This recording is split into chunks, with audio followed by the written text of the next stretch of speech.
സംഘർഷ സാധ്യത പൂർണ്ണമായും കെട്ടടങ്ങാത്ത സാഹചര്യത്തിൽ പ്രതിദിന വിമാന സർവീസുകൾ സാവധാനം പുനരാരംഭിക്കാനാണ് വിമാന കമ്പനികളുടെ തീരുമാനം.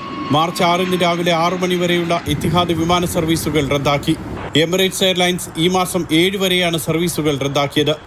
എയർ അറേബ്യയുടെ മാർച്ച് 9 വരെയുള്ള സർവീസുകൾ റദ്ദാക്കിയതായി അധികൃതർ അറിയിച്ചു.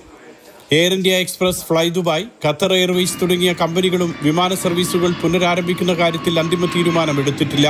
അതേസമയം സ്കൂളുകൾക്കുള്ള വസന്തകാലാവധി നേരത്തെ തുടങ്ങാൻ UAE തീരുമാനിച്ചു.